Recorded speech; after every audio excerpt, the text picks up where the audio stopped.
Kita telah membahas begitu indah, Tuhan memberi kehormatan bagi kita dan mengajak kita untuk sama-sama melakukan sesuatu yang indah. Supaya hidup ini tidak terasa kosong, tapi hidup ini betul-betul berguna. Ini penting. Kalau kita hanya hidup untuk diri kita sendiri, satu hari pasti kita akan merasa kosong. Ya, merasa cemas, kenapa hidup hanya seperti ini. Tetapi ketika kita menerima kesempatan yang dari Tuhan dan menggunakannya, saudara-saudara, lalu saudara akan merasa happy, saudara merasa enjoy dengan hidup ini. Saudara merasa begitu bahagia karena hidup ini berguna bagi banyak orang, berguna bagi kerajaan sorga. Ya, saudara-saudara, saya sering mendapat kiriman video-video kesaksian-kesaksian dan juga cerita-cerita tentang hari kedatangan Tuhan.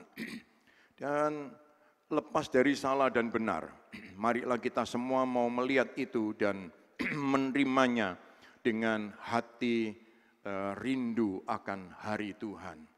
Ya, ketika sejak Roh Kudus memenuhkan saya, saudara-saudara, hati saya selalu menggelora, selalu ingin apa yang dapat aku lakukan buat kerajaan sorga. Saudara-saudara, sehingga ini keputusan saya. Waktu itu saya berusaha untuk masuk sekolah kedokteran. Mobil sudah saya jual, sekolah itu pagi dan sore. Ternyata Erlangga saya masukin, Maranatha Bandung saya masukin, ya. Udayana di Bali saya ada di sana. Saudara-saudara, semua saya terjang. Tapi rupanya Tuhan punya tujuan yang lain. Lalu saya bilang, Tuhan, kalau enggak kedokteran ini masuk bahasa Inggris loh. Ini jadi jauh banget. Inggrisnya nol botol, enggak ngerti apa-apa.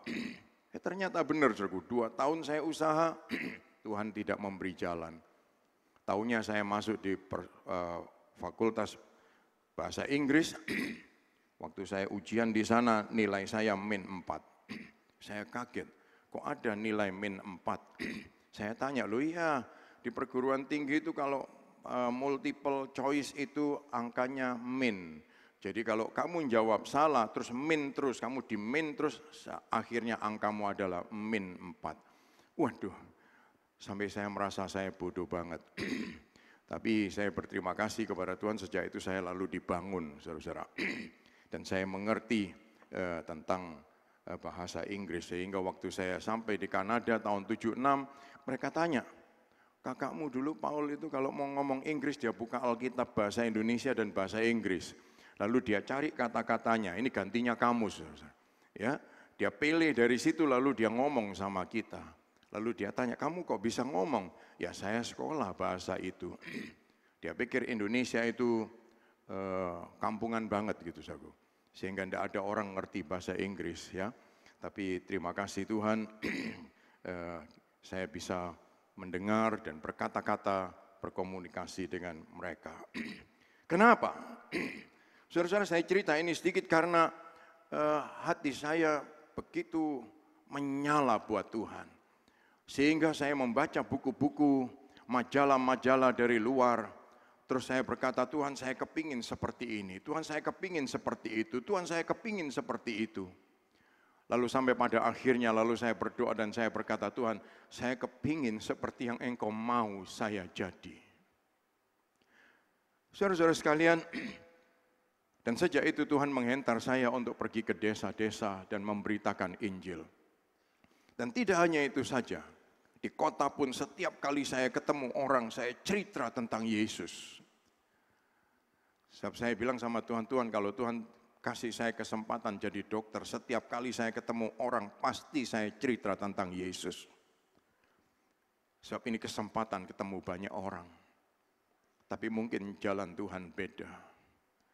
Saudara-saudara, dan sejak itu setiap bulan saya tinggal di desa untuk kabar Injil terus. Memberitakan Injil terus. Kalau saya ada di kota, saya pasti cerita tentang Injil terus kepada siapa saja. Dan saya tidak peduli umur.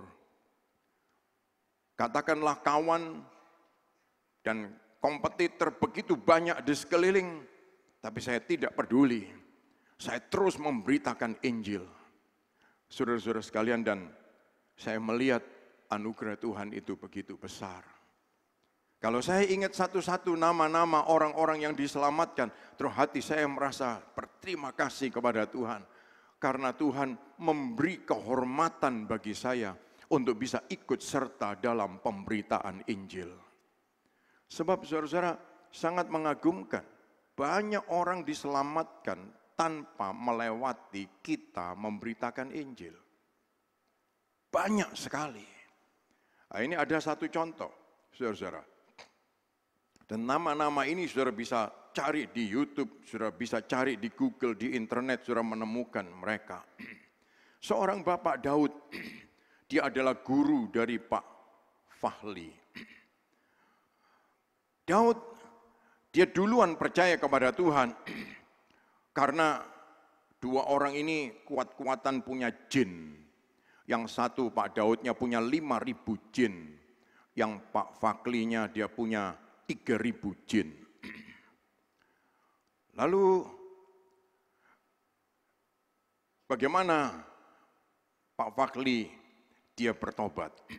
Ini, waktu dia tinggal di pesantren dan di situ dia belajar Injil dan dia ketahuan, lalu dia dihukum dan dia diikat tangan kakinya. Tapi malam itu dia berdoa dan dia melihat satu cahaya datang kepadanya, dan cahaya itu dia berkata ini Tuhannya orang Kristen. Dan dia berkata, pesannya dari Tuhan itu dia berkata, kalau kamu tetap seperti ini kamu akan mati, tapi kalau kamu ikut aku kamu akan hidup. Lalu dia berkata, Isa, Isa, Isa tolonglah aku. Sejak itu semua ikatannya terlepas, dan sejak itu dia jalan keluar dari tempat di mana dia ditawan. Dia jalan dari Sukabumi sampai ke Bandung selama 3 hari, tidak berhenti. Dan di sana dia bertemu dengan sebuah gereja, lalu dia diterima dan ditolong, dan dia bertumbuh hingga hari ini. Ini ceritanya Pak Fakli. Dengan begitu gampang, dia melihat cahaya. Tuhan memilih dia dan memakai dia. Pak Daudnya, satu hari dia ketemu dengan seorang anak muda. Pak Daud ini dia ketemu dengan seorang yang namanya Alfian. Beberapa hari Alfian ada di sebuah tempat sembahyang, karena dia orang yang punya ilmu banyak, anak ini. Kemudian dia diusir oleh orang banyak, sehingga banyak orang datang ke sana untuk mengusir anak ini, tapi tidak bisa. Dianggap anak ini sakti banget gitu. Kok nggak bisa diusir? Ya, Alfian. Lalu ini Pak Daud dia datang di situ, dia omong-omong, lalu dia bilang, Alfian, kalau kamu memang punya ilmu tinggi, ayo kita beradu ilmu. Ya. Dia sudah siap-siap 2 jam, si Alfiannya malah tidur. Ya, terus ditanya, loh kamu sudah siap? Sudah, aku sudah siap dari tadi gitu. Anak kecil ini, Alfian ini, dia bilang begitu. Nah, terus si Pak Daudnya dia berkata, gini, ini aturannya, dia dibisikin sama jinnya, suruh dia tidur. Ya dia bilang, ayo kita tidur sama-sama. Akhirnya ketika si Daud tidur, sampai di menjelang pagi, pukul 2:30, 3 pagi begitu, tahu-tahu dia menyanyi. Tiba-tiba dia menyanyi, Allah kuasa melakukan segala perkara. Allahku maha kuasa. Saudara-saudara, lalu dia bangun, dia kaget. Lalu anak kecil si Alfian ini dia berkata, Pak Daud, kamu orang yang sudah diselamatkan. Karena Yesus yang ada di dalam diriku itu juga ada di dalam dirimu. Oh, ini orang kaget. Dia tidak mau menerima itu, dia menolak. Saudara-saudara, kemudian pagi-pagi jam 5, dia ajak anak kecil ini si Alfian untuk sholat. Ayo kita sembahyang sama-sama. Dia berkata, enggak, aku di sini saja sama Yesus. Pada waktu dia sembahyang pagi, si Pak Daudnya tiba-tiba mulutnya sendiri mengucapkan, kalau engkau adalah Tuhanku, aku percaya Isa adalah keselamatanku. Ketika dia mengucapkan kata-kata itu, di dalam jiwanya dia seperti berontak. Aku tidak mau ngomong seperti ini. Tapi ini terucap dengan sendirinya. Dia keluar, dia ketemu sama Alfian, sama anak kecil ini. Lalu dia berkata, anak kecil ini berkata kepada si Daud ini, ikutilah jejak Yesus. Lalu dia berpisah. Dia kaget, aku kok lupa tidak tanya tempat tinggalnya dia. Ya, lalu dia bilang, dia dalam doanya, Tuhan, anak itu siapa tadi Tuhan? Tuhan memberi jawaban sama dia, itu malaikat yang aku utus kepadamu. Coba, saudara-saudara, ternyata ini bukan cerita yang dibuat-buat atau diada-ada, tapi ini saudara bisa ikuti begitu banyak saudara-saudara di internet. Saudara klik di sana, ketik di sana nama Alfian muncul, nama Daud ya, nama Fakli ya, dia akan muncul semuanya di sana. Dan masih begitu banyak cerita saudara-saudara. Orang-orang yang dari sejak kecil dia direkrut untuk melakukan sesuatu kekerasan, tapi dia menemukan Yesus dan dia berkata, aku mesti memberitakan kepada semua orang bahwa di dalam Yesus itu ada kabar baik, ada berita damai untuk semua orang. Saudara dan dikasihi Tuhan, ini yang hal-hal yang seperti ini yang menggugah hati. Supaya kita tidak tinggal diam. Karena kita mesti tahu, kalau tidak melakukan sesuatu, Tuhan melakukannya dan kita tidak dapat bagian lagi. Dan kita mesti bersyukur kepada Tuhan ketika kita berani melangkah ke sana. Ada sesuatu yang Tuhan lakukan di depan kita lebih dulu. Dan kita melihat kemuliaan itu. Saudara-saudara, oleh sebab itu marilah kita mau ikut ambil bagian. My honor yang keempat ini kita berbicara tentang bagaimana Tuhan memberi kesempatan bagi kita untuk memberitakan Injil. Menyelamatkan orang lain. Membawa kabar baik bagi mereka. Supaya mereka bisa diselamatkan buat kerajaan sorga. Satu hari saya duduk di satu rumah di gang yang agak masuk gitu di Penele sana. Waduh, di luar panas sekali. Ngomong sampai jauh malam pukul 11. Sampai saya pikir, waduh badan saya sudah basah semua. Ngomong sama orang ini dan dia ngajak debat terus. Tahu-tahu dia sudah pindah dekat di Simpang Utara 1. Sudah tahu malam itu kita ngomong begitu banyak. Belum bisa putus, saya datang lagi. Cerita lagi begitu banyak. Tahu-tahu Sabtu malam dia telepon sama saya, dia bilang, aku mau kasih kabar, dia bilang. Aku sekarang mesti ngomong bahwa Yesus itu sungguh Tuhan dan Juru Selamat. Saya bilang jangan cuma Tuhan dan Juru Selamat. Nanti kan itu buat aku, belum tentu buat kamu. Saya ngomongnya dilanjutkan. Iya juga buat aku, dia bilang. Waduh, hati saya terima kasih Tuhan. Saya pikir jelaskan orang yang seperti ini sulitnya bukan main. Saya datang ke rumahnya, semua sembayangan yang ada di sana dibersihkan. Dia bilang, mungkin aku sudah tidak lagi dengan cara ini, karena aku menerima Yesus sebagai Tuhan dan Juru Selamatku. Saudara-saudara, kita hanya punya kesempatan untuk memberitakan. Selanjutnya siapa yang buka hatinya? Yang buka hatinya Roh Kudus, Tuhan sendiri. Dan ketika saudara mendengar bahwa dia menerima Tuhan, hati saudara melompat, berterima kasih. Karena ada lagi orang yang diselamatkan buat kerajaan sorga. Saudara-saudara yang dikasihi Tuhan, ada yang lain mereka tanpa kita, mereka bisa diselamatkan. Ada yang lain mereka membutuhkan suara kita supaya mereka diselamatkan. Saudara-saudara, marilah kita semua mau menggunakan kesempatan ini. Haleluya. Kita tidak hanya berkata, ya aku kan sudah ambil bagian. Tidak semua di bidang itu. Oh tidak, saudara-saudara. Untuk yang satu ini, Tuhan minta kita semua melakukannya. Kita semua, oleh sebab itu kita semua diberi Tuhan kesempatan untuk punya mulut, untuk berkata-kata. Supaya apa? Supaya kita bisa memberitakan kabar baik ini kepada semua orang. Puji nama Tuhan. Matius 28, ayat yang ke-19. Matius 28, ayat yang ke-19 dan 20. Karena itu, pergilah. Jadikanlah semua bangsa muridku dan baptislah mereka dalam nama Bapa, Anak, dan Roh Kudus. Dan ajarlah mereka melakukan segala sesuatu yang telah kuperintahkan kepadamu. Dan ketahuilah, aku menyertai kamu senantiasa sampai kepada akhir zaman. Saudara-saudara, perintah ini diberitahukan oleh Tuhan kepada orang-orang yang mengenal Dia, dan yang menerima Roh Kudus dalam hidupnya. Tuhan menyampaikan pesan ini dengan tujuan supaya kita semua melakukan perintah Tuhan.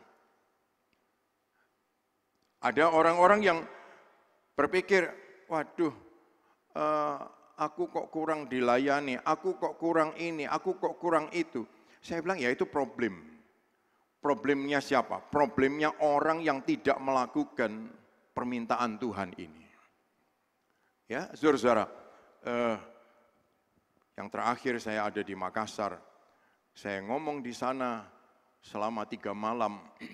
Saudara-saudara, lalu datanglah seorang, dia berkata, Pak, ini yang menjadi masalah buat kita, Pak. Oh, dia cerita ini, dia cerita itu, gereja kita begini, gereja kita begitu, pendeta kita begini, pendeta kita begitu. Saya bilang, masalahnya bukan orang lain, masalahnya adalah dirimu. Kapan yang terakhir kamu bersaksi? Kapan yang terakhir kamu memberitakan Injil? Kapan yang terakhir kamu bawa kabar baik untuk orang lain? Lalu dia bilang, ya itu Pak, yang saya sendiri tidak pernah melakukan. Dulu sesekali, dan sekarang apalagi. Nah ini, saudara-saudara sekalian, yang menjadi masalah bukan masalah orang lain, tetapi yang menjadi masalah adalah kitanya. Karena kita tidak nangkep yang satu ini, sehingga kita menjadi orang yang ingin dilayani terus. Saudaraku, tapi jadilah orang yang ingin melayani, ingin memberitakan Injil, dan engkau akan terlalu sibuk dengan itu. Dan engkau tidak pernah mikirkan, kok tidak ada orang ngunjungin aku. Kok tidak ada orang besuk aku, kepingin dibesukin. Nanti mesti di mitra kamar 311 gitu. Dan saudara tahu kalau sudah di sana habisnya berapa pulang? Pasti puluhan juta dan ratusan. Kalau kita lebih baik menjadi orang yang mendoakan, amin saudaraku. Kalau mendoakan itu berarti kita lagi sehat dan diberkati Tuhan. Betul bukan? Jangan sampai mesti jadi orang yang didoa-doain terus gitu, saudaraku. Ya, nanti taunya itu di mana? Air kaset katanya. Loh, kok didoain di air kaset? Kalau misalnya saudara ajak ketemu, ayo Pak kita ketemunya di mana? Lobinya Shangri-La, masih lumayan, saudara-saudara. Atau di mana? Di Jamu Pak. Ini pompong ada buy one get one gitu. Saudara-saudara sekalian, tapi kalau kita menjadi orang-orang yang kepinginnya dilayani terus, ini pasti something wrong gitu loh. Ada sesuatu yang keliru. Tapi marilah kita semua sebagai siapa saja, entah kita baru atau lama, marilah kita mau melangkah, melakukan yang ini, yang Tuhan minta. Beritakan, pergilah, jadikan semua bangsa muridku, baptislah mereka, ajarkanlah mereka. Saudara-saudara, ini yang mesti terjadi terus. Haleluya. Dulu biasanya kalau saya jalan di kendaraan umum, entah itu pesawat, kereta api, di mana saja, saya mesti selalu cerita sama orang di sebelah. Sekarang ini kalau naik pesawat terus ngantuk, saudara-saudara.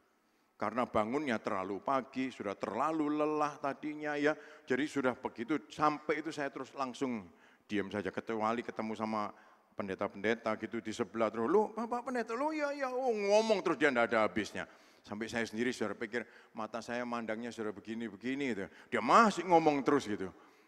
Saudara-saudara sekalian, kita memang mesti menggunakan setiap kesempatan yang ada. Oleh sebab itu, kemana saja kita ingin supaya ada orang lagi diselamatkan.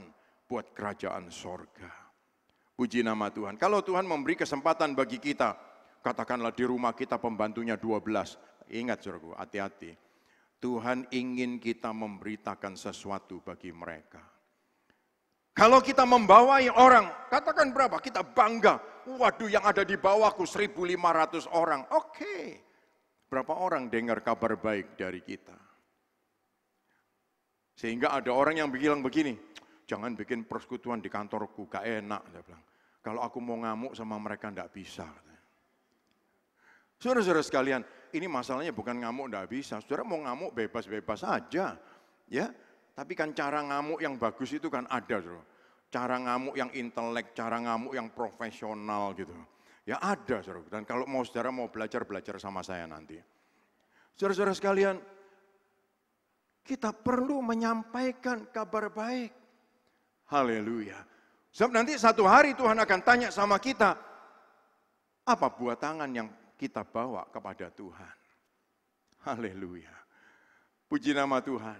Kadang-kadang ada orang yang kesempatannya terakhir. Mungkin ada yang bilang begini, kaya opo, iki engko paling didoano, dia mati terus kamu cuma upacara pemakaman gitu loh. Duh, ini satu jiwa di hadapan Tuhan, yang hidup, yang mati sama saja gitu loh. Ini didoakan, dia selamat, Tuhan kirim jiwa yang lain. Tadinya saya selalu bawa kawan-kawan pergi rumah sakit. Sebab di rumah sakit itu banyak orang yang dari Tarakan, Balikpapan, Pontianak, ini kan semua jurusannya ke Surabaya gitu ya. Makassar, mana, waduh. Wah, yang didoakan kemarin itu Pak, kita doakan yang dari sana Pak. Dari luar pulau, oh enggak apa-apa. Semua mesti dijangkau. Dan saudara tahu nanti yang Tuhan kirim, yang enggak pernah kita jangkau justru Tuhan kirim. Haleluya. Tapi kalau kita pikir, loh lah ya enggak orang yang enggak dijangkau Tuhan kirim. Buat apa jangkau yang enggak akan datang gitu loh. Oh enggak ada juga saudara. Sebab di mana kita menabur, kita akan menuai. Dan kalau kita naburnya di mana-mana, nuainya juga akan di mana-mana. Haleluya. Saudara-saudara, ini yang saya ingin ajak kita semua. Menginjil atau penginjilan itu bukan sekedar perintah. Tapi di situ kita akan menikmati sukacitanya. Karena ini suatu kehormatan. Saudara tahu waktu saya jalan di daerah-daerah, di kota-kota kecil. Di situ ada sekolah-sekolah. Saya justru tunggu sekolah istirahat. Ya. Sekolah istirahat. Ketika sekolah istirahat, kita keluar, kita bagikan Injil Yohanes kepada mereka. Wah, luar biasa. Wah, semua anak lari berebut untuk dapat. Ketika dia baca Injil Yohanes, sebagian dia angkat, dia tempak, ya, dia buat mainan dan lain sebagainya. Tapi saya nggak peduli. Injil yang diberitakan tidak pernah kembali dengan sia-sia. Saudara-saudara sekalian, nah, ini yang mesti kita lakukan. Di situ ada sukacita. Puji Tuhan. Sebab ini bukan sekedar perintah. Apalagi itu muncul dari dalam hati. Wow. Saudara bisa membayangkan ketika kita KKR di satu tempat di sini, di seberang sungai sebelah sana, orang itu mendengar berderet di sebelah sana, ribuan orang. Lalu minggu depannya waktu saya pulang di Surabaya, mereka datang. Lalu dia bilang, Pak, minggu yang lalu kita duduk di seberang sungai, Pak. Datanglah ke tempat kami dan adakanlah di tempat kami juga. Waduh, hati saya menangis. Saya bilang, Tuhan melakukan sesuatu yang jauh lebih dulu dari kita. Saudara-saudara sekalian, nah hal-hal yang seperti ini menggugah hati kita. Saudara-saudara sekalian, saudara pikir pergi ke Eropa, jalan-jalan, main-main. Sampai yang di sana berkata, Lukas, biasanya orang pergi ke sini itu liburan. Dia bilang, kamu ini kok ngereng terus ini lapo, dia bilang gitu. Loh, saya bilang, kalau saya pergi ke sini liburan, saya nggak perlu liburan jauh-jauh. Ya, saya ini orangnya gampang saja. Tapi yang tujuan saya satu adalah Injil diberitakan. Banyak orang menerima sesuatu yang berbeda dalam hidup mereka. Dan mereka mesti mengalami perubahan. Pada waktu tahun lalu saya sama Eliseba ke sana, saudara-saudara, anak-anak muda kita kumpulkan. Kira-kira 150 lebih hari itu berkumpul bersama dengan acara yang berbeda. Terus si Daniela, saya bilang, Daniela kalau bisa setiap tahun diadakan, dan kalau bagus 1 tahun 2 kali itu akan lebih menarik anak-anak muda. Saudara tahu dia bilang apa? Doakan supaya bisa 1 tahun 2 kali. Ternyata saudaraku, mulai dari Januari mereka lakukan itu sampai sekarang.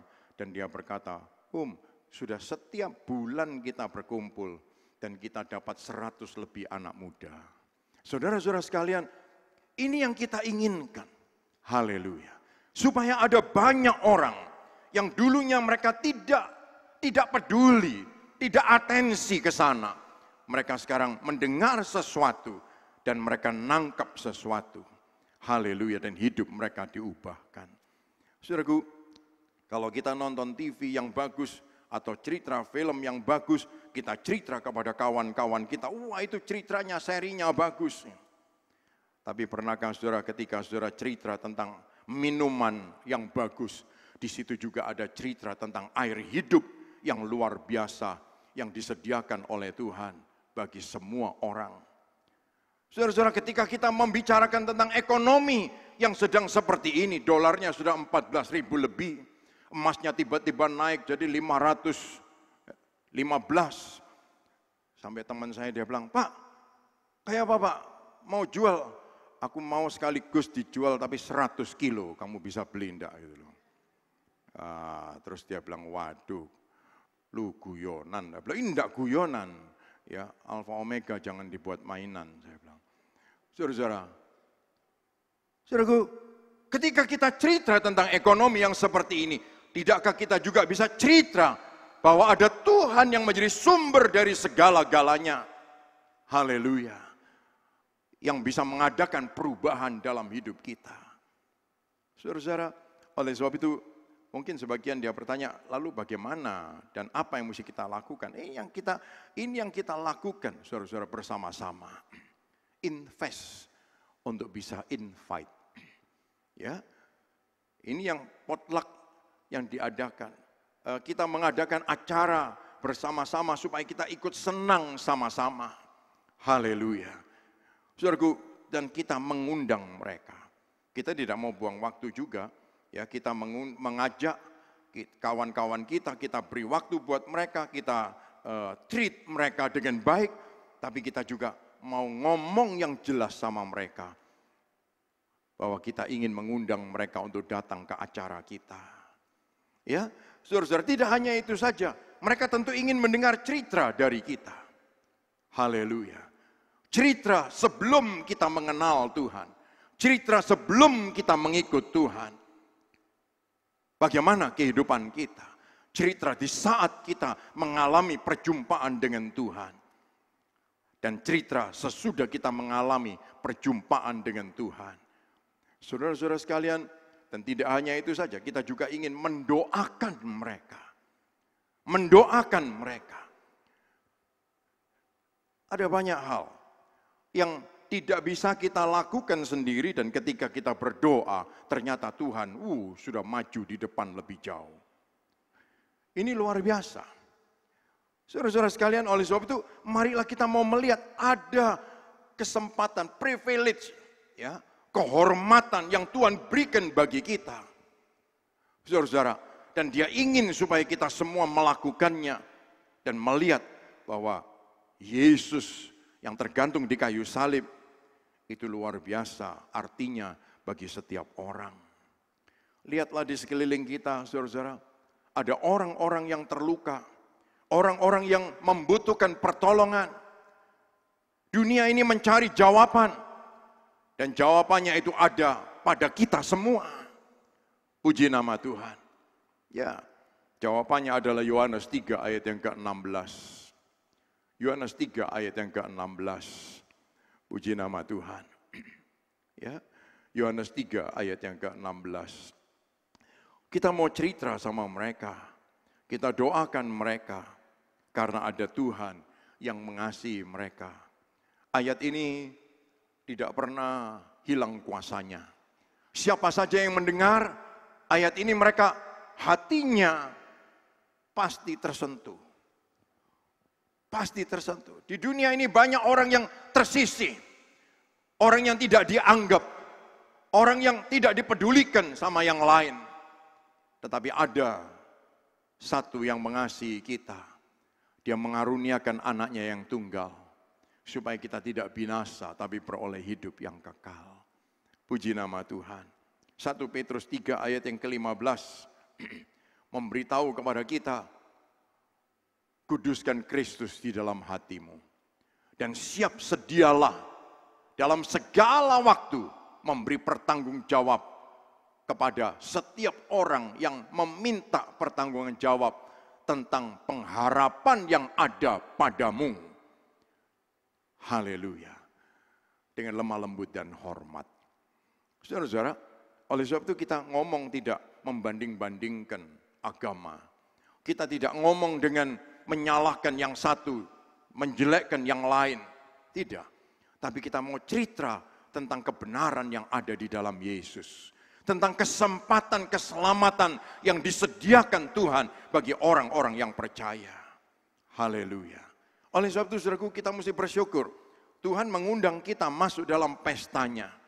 Haleluya. Penginjilan itu seperti percikan api yang menyelamatkan banyak orang. Dan marilah kita semua mau melakukan itu terus.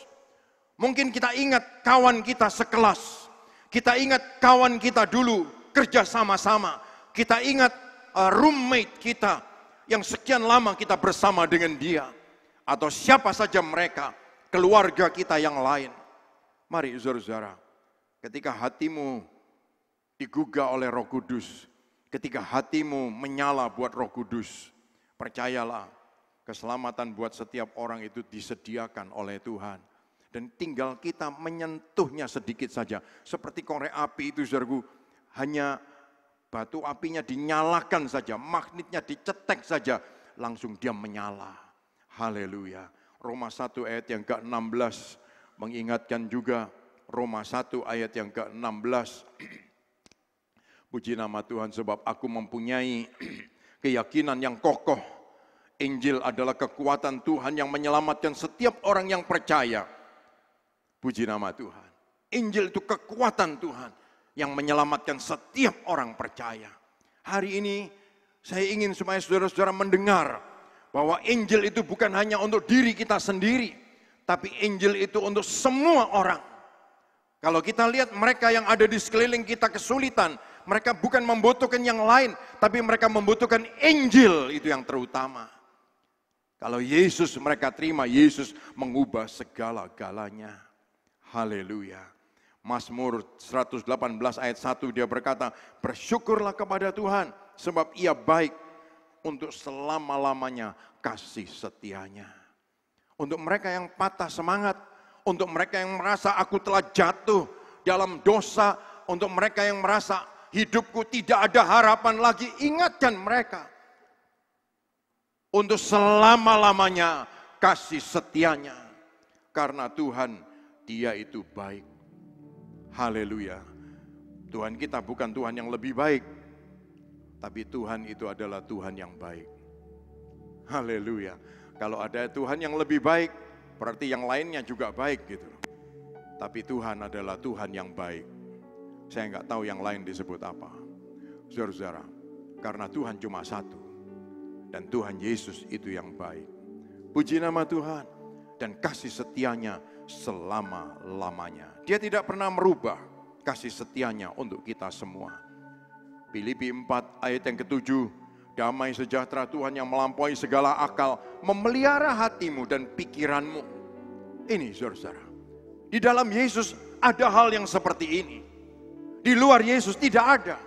Tapi di dalam Yesus ada yang ini. Sejahteranya, damainya melebihi segala akal. Memelihara hati dan pikiranmu. Supaya apa? Kita tetap damai, tetap tenang. Orang-orang yang kehilangan damai, dia butuh Yesus. Karena Yesus bisa memberi ketenangan. Coba suruh mereka sebut nama Yesus. Mereka pasti jiwanya tenang. Kalau nama-nama yang lain mungkin bencekno.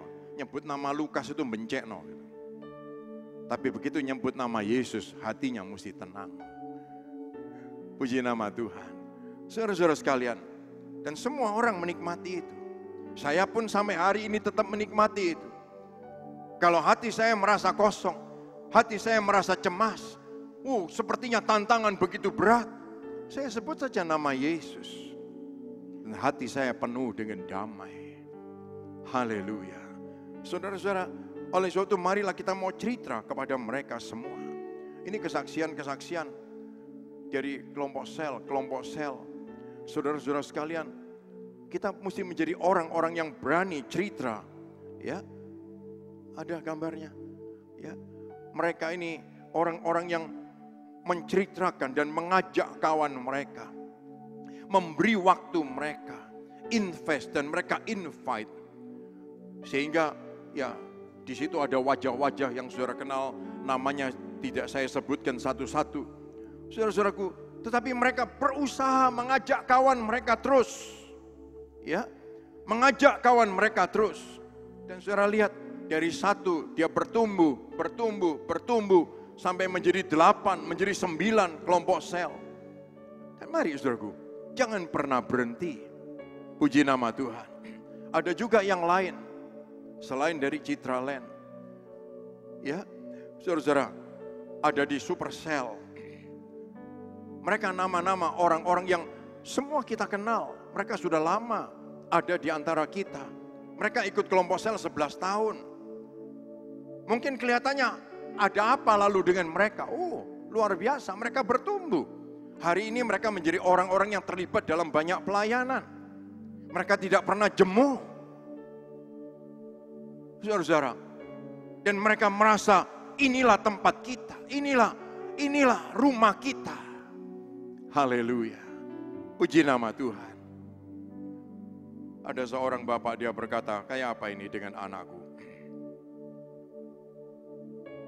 Aku khawatir, aku takut. Ini bisa jadi bencana besar. Saya bilang, bukan masalah. Ini masalahnya hanya siapa kawan mereka. Siapa kawannya dia. Kalau dia sudah ada di dalam kelompok-kelompok ini, kamu ikut bahagia. Karena Tuhan menyediakan tempat ini buat mereka. Saudara-saudara yang dikasihi Tuhan, saya ingin mengajak saudara-saudara semua, marilah kita mau terus menceritakan tentang Yesus. Saudara kalau nggak bisa ngomongnya banyak-banyak, saudara lihat di dalam Alkitab, Andreas bawa Nathanael, bawa Filipus, dia ngomongnya gampang saja. Aku nggak bisa cerita sama kamu, ayo kamu datang lihat. Kamu datang lihat. So easy, begitu gampang. Dan ketika dia datang, dia melihat, lalu dia berkata, waduh ini benar ini. Lalu Yesus ngomong sama dia, aku melihat kamu sebelum kamu datang dan ketika kamu ada di bawah pohon. Kamu ini orang yang tulus. Dia lebih kaget lagi. Saudara-saudara sekalian, ketemukan semua orang dengan Yesus. Dan mereka akan melihat hidup mereka diberkati dan diubahkan oleh Tuhan. Mungkin saudara tidak bisa ngomongnya terlalu banyak. Ngomong saja sama mereka, ayo ikut aku. Ayo ikut. Ayo ikut. Haleluya. Dan saya percaya Tuhan baik buat kita semua. Oleh sebab itu saudara-saudara, setiap rupiah yang saudara persembahkan buat pekerjaan Tuhan, kita gunakan untuk terus memberitakan Injil. Dan saya ingin supaya kita semua mau terus memberitakan Injil Tuhan. Dan yakinlah ketika kita kembali kepada Tuhan, kita akan senang ketemu dengan Dia. Karena kita bukan pergi dengan tangan kosong, tapi dengan buah tangan yang ada pada kita masing-masing. Kita menanti hari kedatangan Tuhan. Akhir zaman mau datang. Saya tidak ingin ngajak saudara belajar kuda putih, kuda hitam. Saudara-saudara, saya tidak ingin mengajak saudara belajar cawan pertama, kedua, ketiga, sampai yang ke-6, yang ke-7. Sangkakala berbunyi. Tapi yang saya ajak saudara adalah ini. Kita mau memberitakan Injil. Tahu-tahu Yesus datang dan Dia mengangkat kita semua. Haleluya. Tapi kalau kita cuma belajar kudanya, kita belajar sangkakala, kita belajar cawannya, tapi kita tidak memberitakan Injil. Wah, ngeri, saudara. Ngeri. Tapi mari, saudaraku, bersama Yesus itu sudah pasti. Tapi memberitakan Injil, marilah kita mau melakukannya. Kita berdiri bersama-sama. Haleluya.